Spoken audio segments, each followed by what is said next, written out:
mil. So here it is, the big kahuna. This is just one section of these, training the troops, training the infrastructure, creating the larger cadres to expand the archipelago of gulags.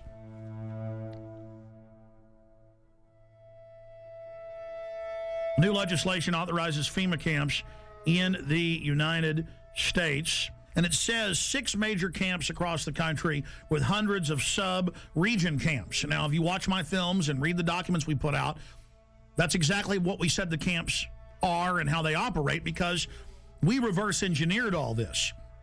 The camps are already built. It's when they want to openly announce they're doing it that they then pass a law.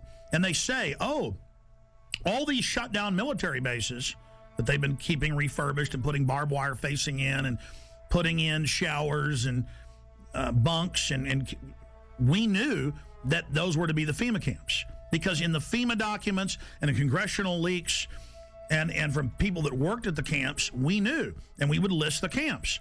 Then we noticed when it was declassified in 97 that the very camps that had been, quote, decommissioned under the base closure, because they'd said back in the 80s under Rex 84 they were going to use the camps in Congress. So we said, you want to know where the camps are? They're old military bases, and they're old POW camps from Italians, Germans, and Japanese. Guess what's in here? Guess what's in the bill? They've reintroduced the National Compulsory Service under H.R. 1444. It says for mandatory national service.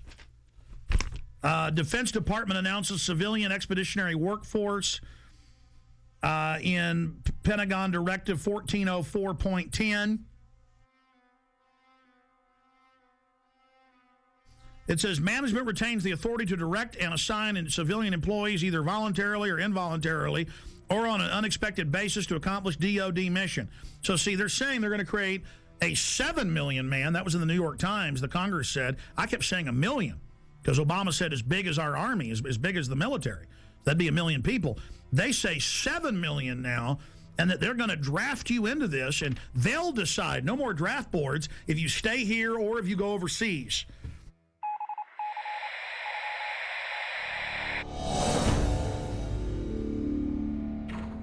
But this just broke. I just showed you the earlier terror training manual saying those that talk about the Constitution are terrorists and are a danger to police, those that are in Second Amendment groups.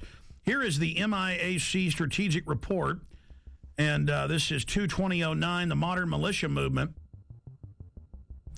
And they mix in here people that believe there's 9 FEMA regions, people that believe there's a NAPTA superhighway, and they show the official NAPTA superhighway map the government put out. Doesn't exist. Those that don't want RFID chips being planted with them, and they mix it in then with white supremacists and others, and they say, we want you to understand the terrorist symbols. It's don't tread on me flag of the founding fathers. You know, the flag of the founding fathers, all of it. We're going to go over this. This is amazing. They say in there that there is, no such thing as a New World Order banking takeover, as hundreds of newspapers a day say there will be a new bank of the world that you pay carbon taxes to. It just doesn't exist. You're insane terrorist if you believe it. I remember my grandfathers, and it was normal just when you were at the dinner table, or even my dad, to explain how governments work and how history worked, and they taught the military. You don't have the military on the streets, and we're here to defend the Constitution, Bill of Rights, not what the president says if it violates that. And we've gone from that now to a strategic report, 2/2009, the modern militia movement. And then they mix gun owner groups, pro-gun groups in with white supremacists. They say those that believe in a new world order. These theories vary, but most always involve a globalist dictatorship. They show, and I'm putting on screen right now, official North American Union SPP maps that have been on CNN of how they're going to have every major highway be an international toll road from Mexico up into the deep north of Canada. And they just say it doesn't exist. These people are insane. I mean, this is a high level of psyop, isn't it, Gerald Salente? Well, that's the way they always do things. They lump them all together, and it's one size fits all. I have a question. Do you believe that the military will fire on its people? they're going to stage riots, and then it's going to look like, oh, they stopped the riots. It's reasonable to set the precedent. Like, oh, we do have FEMA camps for medical care and where you can stay. You know, the troops are here to help at car wrecks. That's how they're rolling it out. And I believe that, I think the way they're going to manipulate the military, I think a lot of them are going to fire on U.S. citizens. Because that's a question we're going to pose in the Trends Journal in the next edition. And I happen to agree with you. They'll stage riots. We always see these people that they call anarchists that always have black, always have dressed in black and have masks on. They've been caught being police in sorry, go ahead. No, exactly. No, I agree with you. And I think that they are going to fire on the people, unfortunately.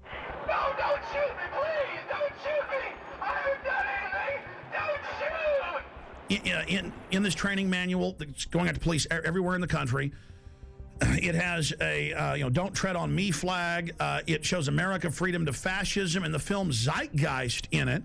We just showed that, and shows it next to the Turner Diaries, which was a white supremacist thing about killing police. So see how they do guilt by association. I mean, this is just off the charts, and this was sent to me by the Missouri Information Analyst Center. A police officer sent it to me. That's where they got it from. And I've seen these in Texas versions and others. It's the same thing, but they're updating it. I mean, how do they say none of this exists and then mix in mainstream things that are happening with white supremacists and tell police that people are dangerous if they're into this? You're watching Police State 4, The Rise of FEMA. I wanted to take a little break out to explain the history of the Police State documentary films. In 1999, in 2000 and 2001, I made the seminal Police State films that were a viral success on the web and on VHS and DVD. Fast forward 8 years later, it's all come true. Not because I have a crystal ball, but because I'm looking at government documents, I'm looking at the facts, I'm looking at their own white papers. If we can expose the FEMA camps and the executive orders and the shadow government, their system will fail. I've made the film, Police State 4. It's now up to you to get it out to everyone you know. And yes, we need your support. We offer and promote the fact that they're free on YouTube, Google, and thousands of other video sites. We put them out for free.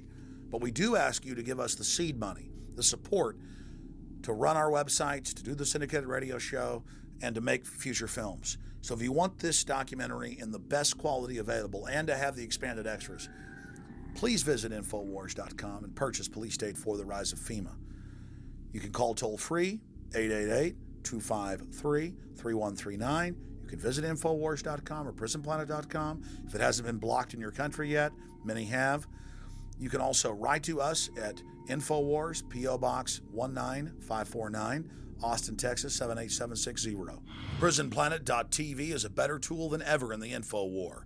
Over 6 years of my radio and TV shows, all my films in super high quality, my book, Paul Watson's book, all there, 15 cents a day.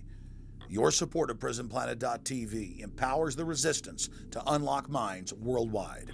The destiny of Police State 4, The Rise of FEMA is in your hands. I'm asking all of you to have public viewings, to make copies, and to give to everyone you know. The power of humanity and the human spirit is unstoppable if you'll simply unleash it, if you'll simply take action and turn it loose. I salute you all. Good evening, my fellow Americans. We have been compelled to create a permanent armaments industry of vast proportion. We annually spend on military security alone more than the net income of all United States corporations. We recognize the imperative need for this development, yet we must not fail to comprehend its grave implications. Our toil, resources, and livelihood are all involved. So is the very structure of our society. In the councils of government, we must guard against the acquisition of unwarranted influence, whether sought or unsought, by the military-industrial complex.